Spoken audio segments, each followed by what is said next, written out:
tout le monde, c'est Mathilde, je vous souhaite la bienvenue sur ma chaîne. Si vous avez envie de voir comment j'ai réalisé ce make-up de fête avec des nouveautés, vous êtes au bon endroit et au bon moment. Mais avant toute chose, et si ce n'est pas déjà fait, je vous invite bien sûr à vous abonner à ma chaîne YouTube. Pour vous, c'est très simple, c'est gratuit, il vous suffit de cliquer sur le petit bouton en bas à droite de l'écran. Ainsi, vous ne manquerez rien de mes prochaines aventures make-up. N'oubliez pas non plus d'activer les petites cloches de notification. On le répétera jamais assez, mais c'est très important pour le référencement sur YouTube. Donc pour réaliser ce make-up, j'ai utilisé entre autres la Glam Face palette de Natasha Denona, le concealer fond de teint Idol Ultra Wear de chez Lancôme, le bronzer de chez Nabla, les nouveaux rouges à lèvres et gloss Autrera, le fond de teint Good Apple de KVD, l'highlighter Forever Couture Luminizer de chez Dior, un Scorch Blush de chez Be Perfect et des faux cils également de chez Be Perfect, sans oublier l'highlighter Rose Quartz de chez Huda Beauty. On fera le teint après. Je vais commencer par faire mes sourcils avec la Deep Brow Pommade de chez Anastasia Beverly Hills. J'ai mis des petits scotch parce qu'on va faire quand même quelque chose. Essayer de faire quelque chose d'assez net et d'assez graphique. Bon, la Deep Brow Pommade, c'est assez pigmenté. Faut essayer de pas en mettre trop. J'ai mis des lentilles grises. Donc c'est toujours les lentilles Just for Kira, mais j'avais arrêté un petit peu d'en mettre parce que bon, j'ai eu un petit souci ophtalmo. Alors rien à voir avec les lentilles, hein. Je l'avais avant de poser des lentilles, tout ça, ça n'a rien à voir. Enfin, j'avais une inquiétude plutôt ophtalmologique. Donc voilà, j'avais mis un peu la pose des lentilles en stand-by parce que je voulais être sûre qu'il n'y ait rien au niveau de mon œil. Mais bon, il y a absolument rien, en fait c'est des corps flottants. Mais moi ça me donnait carrément une vision un peu sur un endroit, en fait ça me donnait une vision un peu floue et du coup bon, je me demandais comme si j'avais pas quelque chose à l'œil. Donc j'ai été voir un ophtalmo qui m'a rassurée et donc j'ai rien, donc du coup voilà. Ce qui me permet de mettre aujourd'hui pour faire ce make-up de fête des lentilles. Donc celle-là c'est toujours les lentilles Just for Kira, franchement je les adore ces lentilles, hein. Je vous dis pas ça parce que j'ai eu un partenariat en fait avec eux, mais franchement je les trouve très bien, d'ailleurs j'en ai recommandé. Pour avoir du backup, c'est pour vous dire. Je me suis dit on va faire un make-up quand même un peu de fête, on va essayer de faire un truc un peu classe entre guillemets. Donc on va pas mettre des lentilles trop flash, je me suis dit que ça pouvait être pas mal. Prochaine étape, je vais mettre tout simplement la base à paupières de chez Autrera, donc la marque de Sanana, parce que je veux protéger quand même ma paupière de ce que je vais mettre ensuite. Comme c'est une base bien agrippante et assez épaisse, je pense que ça peut faire le job.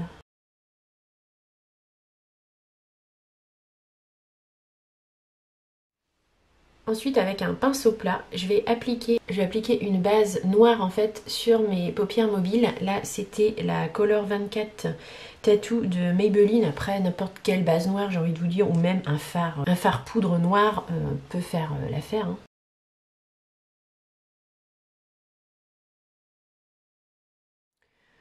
Je commence aussi à venir essayer de donner un peu une forme de liner ici là, avec mon scotch en fait. Je pars du scotch et je viens jusqu'à la paupière. Donc une fois que j'ai posé ma base noire, je vais venir poudrer ma paupière fixe avec une poudre blanche tout simplement pour que les fards glissent bien.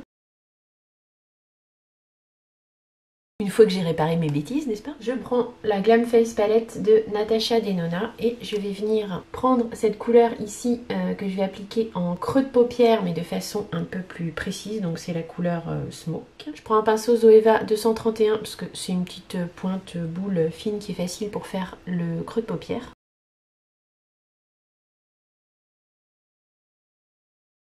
Je viens en mettre ici aussi en coin externe. Je prends maintenant un pinceau un peu plus fluffy et un peu plus gros et je vais prendre la couleur de transition ici qui est plus pâle et puis je vais venir remonter un petit peu dégradé. Par-dessus ma base à paupières noire, je vais venir mettre un fard de chez Stila. Alors celui-là c'était la teinte Molten Midnight, je vous mettrai les références en barre d'infos. Ça fait un moment que je les ai, ces fards Stila, là, je m'en sers vraiment pas souvent.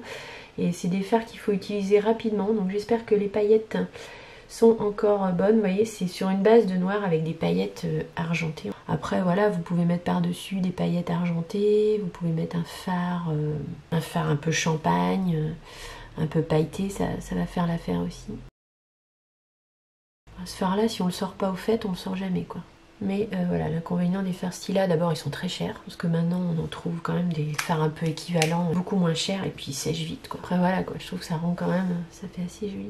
Pour le coin interne, je reprends la palette de Natasha Denona et je vais mettre le fard le plus clair en fait qui s'appelle Inner Corner. Je vais en mettre un peu en coin interne. On va maintenant s'attaquer au teint. Je vais enlever mes scotch. Donc bien sûr, après avoir enlevé les éventuelles chutes de paillettes, on va mettre une base. Donc avant j'ai quand même mis une crème hydratante. Et maintenant je vais mettre la Strobe Cream de chez MAC. Donc là c'est un échantillon que je suis en train de finir. Mais franchement je la trouve très bien cette crème. C'est une base lumineuse en fait, soit sous le fond de teint, soit un peu en highlighter, à mélanger à vos bébés crèmes, à mélanger à vos fonds de teint. Elle est un peu rosée en fait, elle donne un petit côté tout de suite lumineux, rosé. Alors je sais pas vous, mais moi donc comme j'étais en formation, là je passe mes journées à mettre des lunettes et un masque, parce que j'ai pas le choix, je suis plus en télétravail là pour l'instant. Et du coup j'ai plein de boutons ici sur le nez.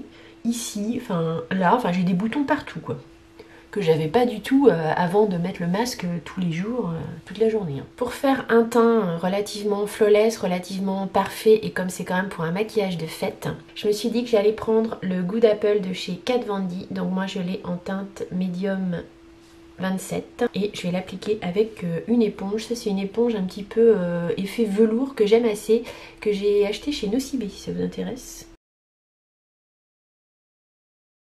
Alors là, on n'est pas sur l'effet bébé crème facile du matin, hein.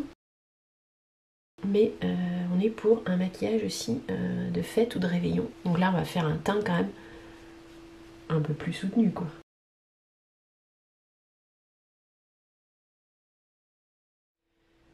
En anti-cerne, je vais prendre celui de chez Lancôme, donc le teint Idol Ultra Wear, qui est une semi-nouveauté. Enfin, en tout cas pour moi, c'en est une. Parce que là, avec un maquillage comme ça, quand même très smoky, très dark, il faut quand même pas avoir de cernes. Et puis je vais camoufler un petit peu ici mes taches pigmentaires si j'y arrive. Je vais essayer de pas en mettre trop quand même parce que je veux pas avoir un effet ridule marqué. Je vais l'étaler avec mon pinceau Zoeva Chouchou. Celui-là c'est le Concealer Perfector 146. Je vais plutôt aller en bas comme ça que de revenir trop là dans mes petits plis, mes petites ridules, parce que sinon ça va les marquer. On va essayer aussi de remettre un petit peu ici, au niveau du trait qui est très marqué, pour lifter un peu.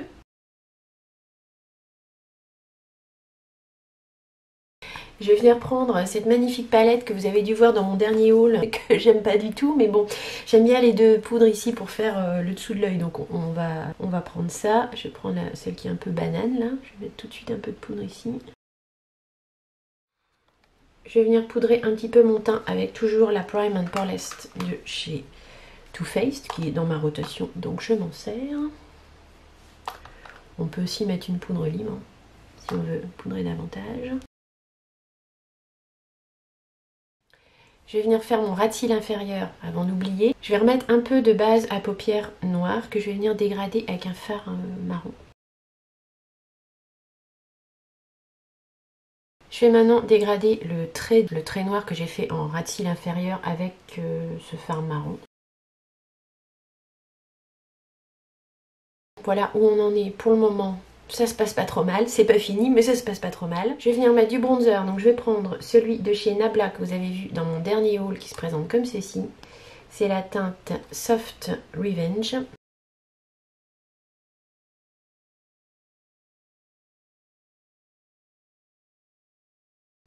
Bah écoutez, j'aime assez la teinte du bronzer, elle est assez froide en fait, enfin elle n'est pas complètement froide mais je sais pas, je trouve qu'elle va pas mal. Bon là vous voyez une marque mais ça fait pas autant que ça en réel, je sais pas pourquoi ça fait toujours ça en caméra. Bon, c'est un peu marqué quand même. Bon après là on verra plus parce que je vais enlever mes barrettes. Je trouve bien ce bronzer, j'aime assez. Après j'ai des bronzers qui se fondent tout aussi bien à la peau, hein. Il est pas non plus, je trouve pas qu'il soit non plus exceptionnel. Pour l'highlighter, je vais appliquer celui de chez Huda Beauty, donc le rose quartz, qui est, vous savez, ce truc un peu pâteux et bizarre. Donc bah ça, c'est au doigt.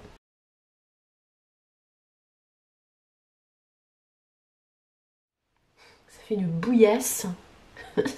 C'est assez spécial, mais le rendu se fond vraiment bien à la peau. C'est hyper discret je trouve. Donc moi j'aime vraiment beaucoup cet highlighter là de chez Huda Beauty. Il fait vraiment un effet naturel. Je trouve qu'il marque pas trop les pores de la peau. Il fait un effet un peu highlighter mouillé mais c'est vraiment discret quoi. Par-dessus, je vais quand même venir mettre un petit peu d'highlighter poudre. Donc là, je vais prendre celui de chez Dior qui se présente comme ceci. Celui-là, c'est donc le Dior Forever Luminizer, Couture Luminizer. Et là, je l'ai en teinte 04 Golden Glow. Et je prends le pinceau de la marque Made by Mitchell que vous avez dû voir dans mon dernier haul.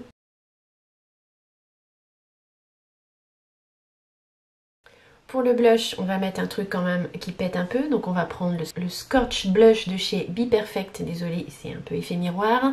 En teinte magma, ça c'est le blush qui était arrivé tout cassé, que j'ai réussi à recompacter. Je vais prendre un stippling blush. Bon, il y a un peu de... Je vais essuyer un peu, s'il y a des pigments dessus. Donc ça c'est un stippling brush, enfin un pinceau duo fibre. Celui-là c'est un de chez Yves Rocher, tout simplement. Je vais faire un trade liner en ratif supérieur. Et maintenant, l'heure est grave, car nous arrivons à l'étape où je suis censée poser ça. Et là, je vais le faire hors caméra, du moins je vais essayer. Je ne sais pas si je vais réussir, parce que je ne mets pas souvent de fossiles. Donc, je tente ça et je reviens tout de suite. Bon, voilà ce que ça donne au niveau de la pose des fossiles. Alors, autant vous dire que c'est pas parfait et loin de là. Et que probablement je vais les enlever après, je ne sais pas. En tout cas, je les ai recoupés parce qu'ils étaient vraiment trop longs. Après, au niveau fossiles, ils sont pas mal, hein. Ils sont légers, on les sent pas en fait. Je pense que celui-là, il est pas super bien collé. Mais sinon, ils sont pas si mal, hein. Bon, ils sont assez dramatiques, hein. Mais on les sent pas et ils sont souples. Donc la frange est quand même assez facile à coller. C'était donc les Be Perfect. Ceux-là, c'est les Ellie Kelly. Je suis venue appliquer ici 3 petits strass un petit peu marron. Alors, j'ai mis ça avec de la colle à fossile. Donc, vous voyez, c'est blanc. Mais je pense que ça va, normalement, ça va sécher. Ça va devenir transparent. J'espère. J'ose pas trop toucher parce que je peux vous dire que c'est super compliqué à installer. Et de l'autre côté, j'ai envie de faire des petites étoiles. J'ai un petit tampon comme ça en forme d'étoile. Vous avez déjà dû le voir sur ma chaîne. Je sais pas si vous voyez bien. Enfin, c'est une forme d'étoile. J'ai trouvé ça dans mon Monoprix. Et je sais pas, je me dis que je vais les mettre là, ici peut-être. Opération délicate, on va enlever les barrettes et on va finir par le rouge à lèvres de chez Autrera. Alors évidemment, j'avais les cheveux mouillés, donc et ben ça va pas du tout au niveau des cheveux, c'est pas grave. Mon fossile se décolle à moitié, bon c'est pas grave. Je vais essayer d'arranger ça et on va finir avec le rouge à lèvres. Bref, je vais appliquer le crayon contour des lèvres donc de chez Sanana que j'ai en teinte bois de rose. Il est hyper crémeux. Bravo Sana, le crayon il est vraiment top, il est ultra crémeux. La couleur c'est le bois de rose parfait, enfin, c'est vraiment chouette. Je vais venir appliquer la teinte attentive. Donc je vais faire une teinte foncée comme elle fait et une teinte claire. Bon après moi j'ai des toutes petites lèvres fines. C'est très soyeux, c'est très agréable à appliquer. L'odeur, il n'y en a pas spécialement. J'aime beaucoup la teinte. En plus je trouve que ça va assez bien avec le make-up. Donc on va venir mettre une teinte. J'attends un petit peu que ça sèche, puis on va venir mettre une teinte un peu plus claire par-dessus. J'ai appliqué donc la teinte inspirante par-dessus. Je vous en mettrai bien sûr toutes les références en barre d'infos. Ce qui est bien avec ces rouges à lèvres, c'est que l'embout est assez pointu, vous voyez. Et par-dessus, je vais venir appliquer le gloss qui s'appelle My Diamonds. De toute façon, pour l'instant, il n'y a qu'une teinte de gloss. Prélevez votre gloss avec un pinceau ou vous faites pas comme moi, j'en ai mis plein l'embout donc c'est un peu couillon. Et voilà ce que ça donne au niveau du résultat final. Fossile appliqué, les strass, la colle vous voyez était blanche mais elle a séché donc ça va, je trouve que ça fait un petit truc discret. Ici c'est pas trop mal, ici j'ai les petites étoiles, les petites paillettes, les fossiles. Bon, est-ce qu'on valide ce make-up de fête? Dites-moi ça en commentaire. Je vous montre le résultat final.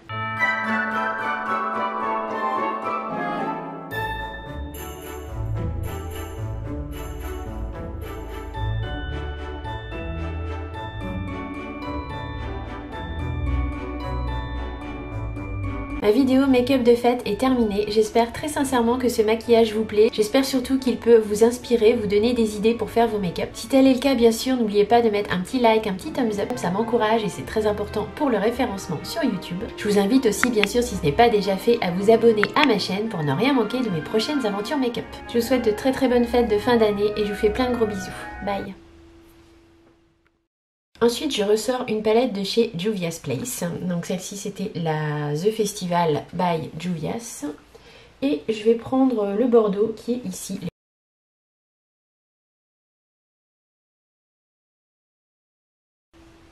Je vais prendre maintenant la Glam Face Palette de Natasha Denona et je vais prendre ce fard ici pour faire une transition en fait, puis repasser un peu sur le rouge.